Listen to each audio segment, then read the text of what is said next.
In the summer of 1982, at the hallowed Camp Nou, the Belgian national team wrote a fairy tale on the opening day. Facing the reigning champions Argentina and the genius Diego Maradona, few believed Belgium could pull off a feat. But with a generation of talented, disciplined players and a sharp counter-attacking style of play, they created a sensation by defeating the South American giant 1-0. That was the moment Belgian football rose to prominence, asserting its position on the world map. But behind the glory of that historic victory lie the fates of individuals, filled with joy, sorrow, love, and hate. More than 40 years have passed, and time has carved unexpected paths in their lives. Some have become immortal legends, some live quiet lives, and some have passed away at a tragically young age. Let's look back at the lives of the players who formed the soul of the Belgian national team in 1982.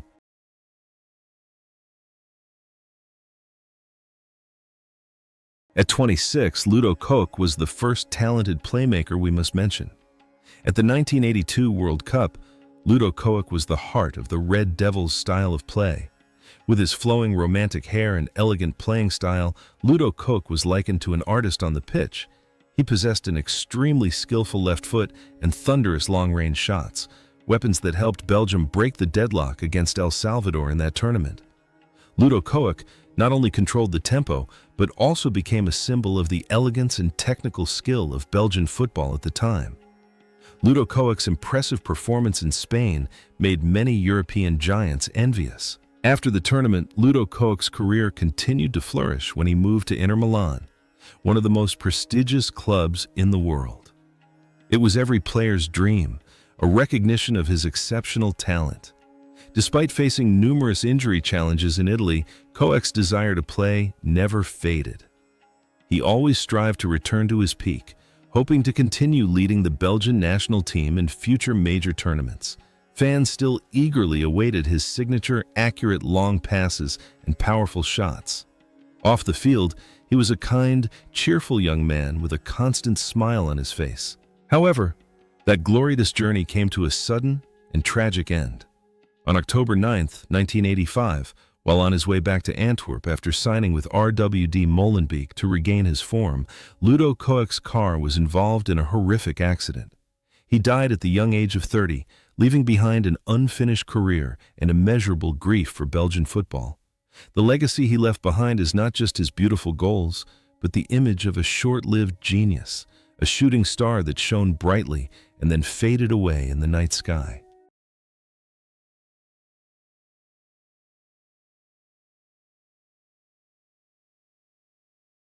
Erwin Vandenbergh was the hero of the opening match. At 23, he was the #1 hope in attack. And he did not disappoint, scoring the only goal against Argentina with a cool chest control and finish that has gone down in history. Vandenbergh was a lethal striker, needing little touch, but scoring whenever he had the chance. He had previously won the European Golden Boot, an unprecedented achievement for a Belgian player at that time. After his iconic moment at the 1982 World Cup, Vandenbergh continued to be a key striker for Anderlecht and Lille, France. Although his international career later stalled due to injuries and intense competition, Vandenbergh's name is still remembered with respect. His son, Kevin Vandenbergh, later followed in his father's footsteps to become a national team striker, continuing the family's rich football tradition. After leaving the pitch, Erwin Vandenbergh chose a rather quiet life. He wasn't particularly keen on a top-level coaching career, instead dedicating his time to training young strikers and teaching them finishing skills, the weapon that made him famous. He was a devoted father, always closely following and supporting his son's career. Today, at age 65, Erwin Vandenbergh is living a relaxed life. He occasionally appears on commentary programs to analyze the art of scoring goals. For Belgian fans, the image of him scoring against Argentina in 1982 will forever be a symbol of the belief that in football, anything is possible. At 30 years old, Luc Milkamps was the epitome of a player who played with the cold, ruthless composure of steel. At the 1982 World Cup, he played all 5 matches, forming an impenetrable defensive shield. Nicknamed Milkamp's Eye, to distinguish him from his younger brother Marc, also in the squad, Luc was renowned for his uncompromising style, aggressive tackles, and stoic demeanor. He was a terror to opposing strikers, willing to do anything to protect his goal.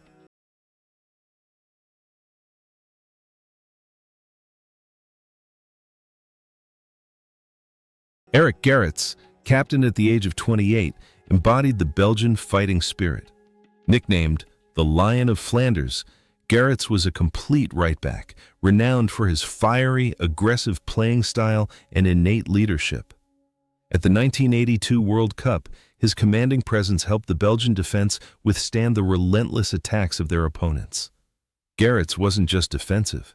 His attacking runs were a formidable weapon on the right flank. Gerets' career subsequently became a dramatic series of ups and downs, like something out of a movie. He reached the pinnacle of glory when he won the European Cup with PSV Eindhoven in 1988. However, he also faced a dark period when he was involved in a match-fixing scandal at Standard Liège, severely damaging his reputation. But true to his nature as a lion, Gerets did not give up. He rose from the ashes and became a talented coach, achieving resounding success in Belgium, the Netherlands, France, and the Middle East. In real life, Gerets is a straightforward, outspoken, and somewhat hot-tempered man, but he is well liked by his students for his fairness. His personal life has also been turbulent, including a health setback when he suffered a mild brain hemorrhage on the pitch in 2012 while coaching. That incident changed his perspective on life, making him appreciate his health and time with loved ones more. Today, having retired from coaching, Eric Gerets, at the age of 70, lives a peaceful life, away from the hustle and bustle of top-level football. He spends his time resting, taking care of his health, and enjoying the pleasures of old age. Although he is withdrawn from public life, the image of the once bearded captain with the fiery gaze remains an enduring symbol of Belgian football.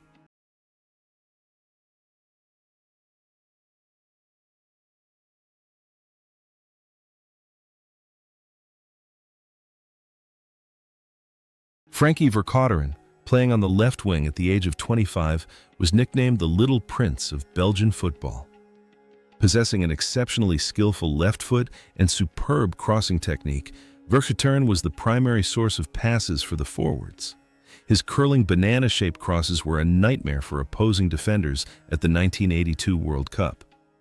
His intelligent and elegant style of play brought much-needed fluidity to a team that valued discipline. Vercauteren's club career was closely associated with the purple shirt of Anderlecht, where he won numerous domestic titles and European Cups.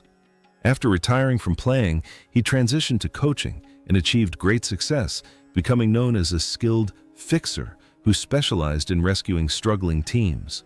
He managed Anderlecht, Genk, and had brief stints in Russia and the UAE. His sharp tactical thinking from his playing days helped him become a brilliant strategist. In his daily life, Vercauteren is a discreet, calm, and highly professional individual. He always maintains a certain distance from the media, focusing entirely on his work. His philosophy is to work hard and let the results speak for themselves. Despite experiencing many ups and downs on the coaching bench, he still retains the elegant demeanor of a prince. Today, at 68 years old, Franky Vercauteren hasn't completely given up on football. He still takes on roles as a technical advisor or sporting director when suitable opportunities arise, most recently at the Belgian Football Federation. His knowledge and experience remain a valuable asset to future generations.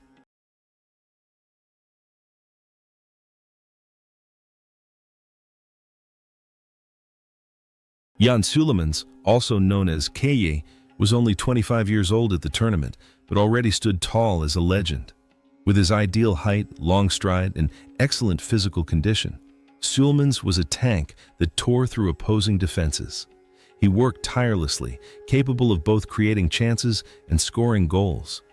At the 1982 World Cup, he was a constant threat to every opponent and a silent hero contributing to the team's overall play. The most remarkable aspect of Ceulemans' career is his loyalty, a rare quality in modern football. After his World Cup success, he received a lucrative offer from legendary AC Milan. But Ceulemans rejected all the riches and glory in Italy to stay in his homeland and play for Club Brugge.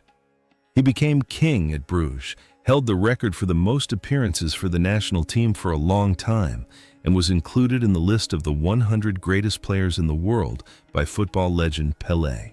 Ceulemans' life was a stark contrast to his fame. He was humble, simple, and disliked ostentation.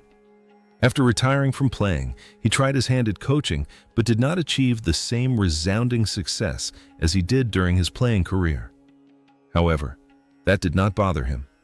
He continued to live happily, getting along well with everyone, and always maintained the genuine character of a man from West Flanders. Today, at age 67, Jan Ceulemans has retired and lives a peaceful life with his family. He occasionally appears at Club Brugge events as a living icon. The story of his loyalty is still recounted by generations of Belgian fans with immense pride.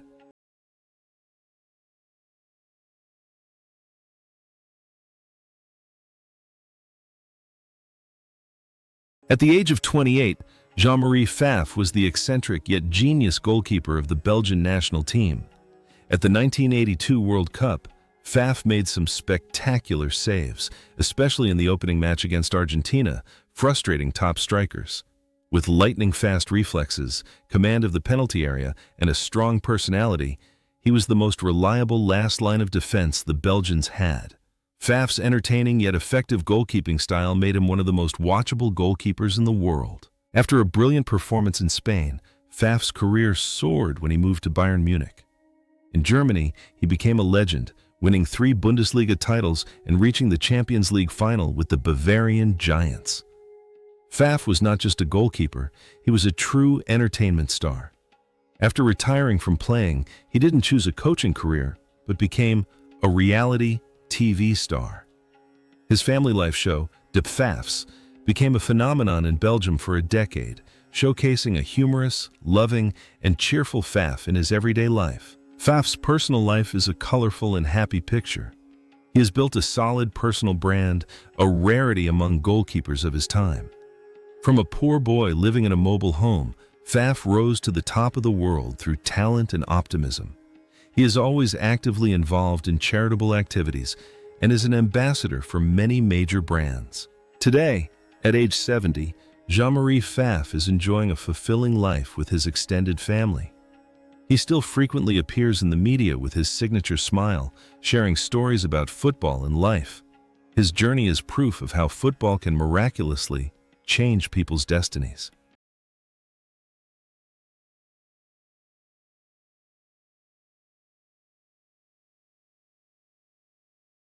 Meeuws' talent was confirmed when, immediately after the World Cup, he joined the giant Ajax Amsterdam, a club that worships beautiful football. Playing in the holy grail of total football was the clearest evidence of his class. After retiring from playing, Walter Meeuws embarked on a turbulent coaching career. He had the honor of managing the Belgian national team, and then ventured through numerous clubs from Turkey and North Africa to the Middle East. He is known as a coach with a clear philosophy, but he also faced many challenges in his coaching career. Walter Meeuws' personal life is a constant journey. He is a modern man who enjoys conquering new challenges and is not afraid of difficulties. Despite the ups and downs in his coaching career, he has always maintained the elegant demeanor of a gentleman. Today, at age 72, Walter Meeuws has retired from the sport. He occasionally appears as a football consultant and commentator. With his profound knowledge of tactics, his analyses always receive great attention. He is a role model for the transition from an intelligent player to a professional football manager. Alexander Czerniawski, or affectionately known as Czernia, arrived in Spain at the age of 21. This young striker, of Polish descent, was a formidable attacking force. He scored the crucial equalizer against Hungary, a goal that showcased his sharpness and incredible speed. At that tournament, Czernia represented youthful energy and a burning desire to prove himself alongside seasoned veterans.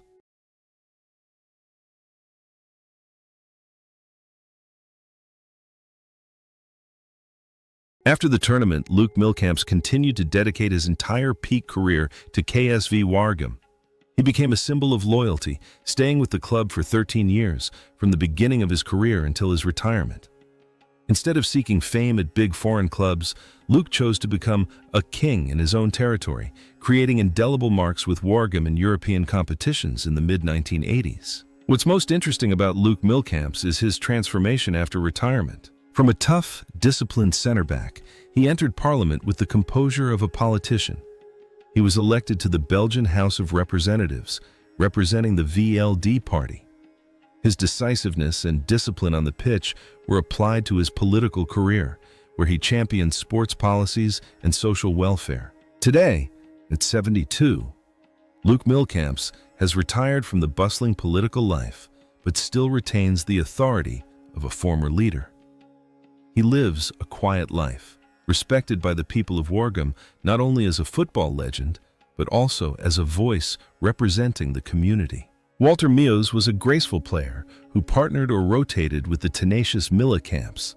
At 30, Meeuws brought the style of a classic libero to the 1982 World Cup. Intelligent, excellent at reading the game, and always holding his head high when in possession. He wasn't just a defensive midfielder. He initiated attacks from the back. Meeuws' composure was the perfect complement to the Belgian defense, helping them maintain a balance between defense and counterattack.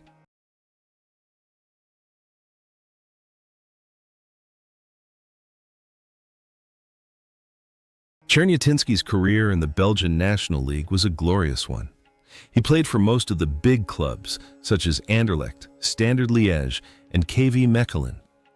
Notably, he was a key player in Mechelen's team that won the UEFA Cup Winners' Cup in 1988, the club's golden era.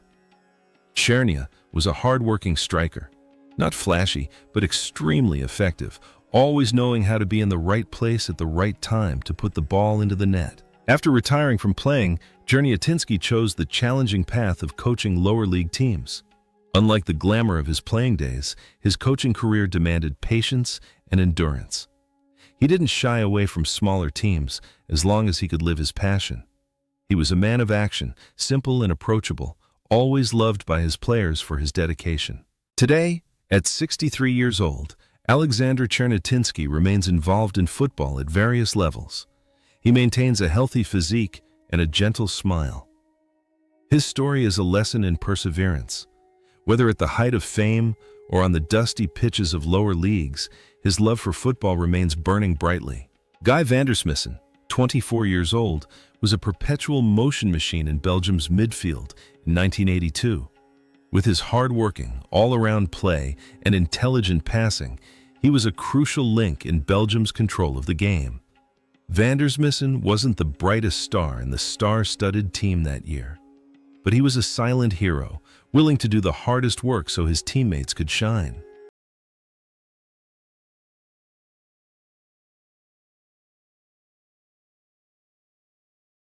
Vandermissen's career is intertwined with both the golden age and the low points of Standard Liège.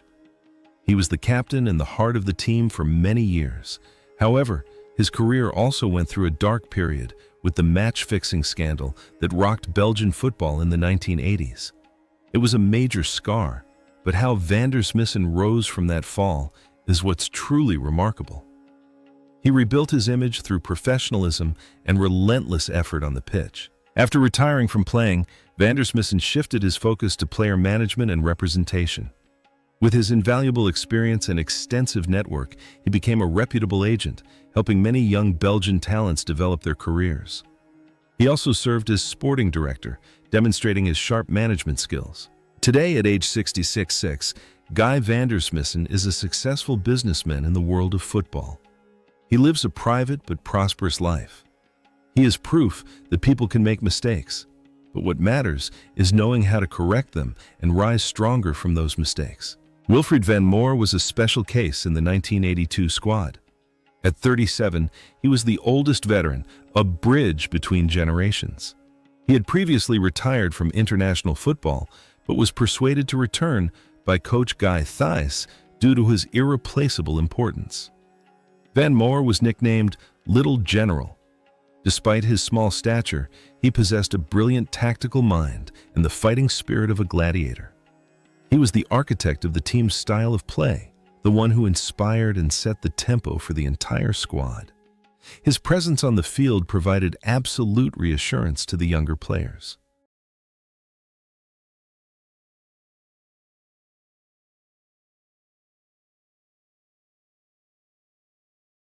After the 1982 World Cup, Van Moer officially retired from his illustrious international playing career. He transitioned to coaching, even managing the Belgian national team. But perhaps the shadow of his playing career was too great, preventing his coaching career from being as brilliant. However, in the eyes of Belgian fans, Van Moer will always be one of the greatest players in history. A player who won 3 Belgian Golden Boots and put Belgian football on the world map in 1980, runner-up in the European Championship. In real life, Van Moer is a down-to-earth, quintessentially Flemish man. After retiring from top-level football, he returned to ordinary life, opening a cafe where he often sits and tells stories of old football to his regulars. He lives simply, unconcerned with fame or fortune, finding happiness in the little things. But the health of the little general gradually declined with age. However, the journey of that legend came to an end. On August 24, 2021, Wilfried Van Moer passed away at the age of 76 after a sudden stroke at a hospital in Leuven. His death shocked and saddened the entire country of Belgium. He is gone, but the image of the diminutive captain battling his way through the opposing team will forever remain an immortal monument in the hearts of Belgian football fans. Marc Baecke, 25 years old, was the left back. Baecke was a rare example of a modern attacking fullback at the time. His speed, technique, and powerful long-range shots were the Red Devils' secret weapons. At the 1982 World Cup, he played exceptionally well, contributing significantly to Manchester United's first-round qualification. He was an indispensable part of the golden generation of Beveren, the team that dominated the Belgian league in the 1980s.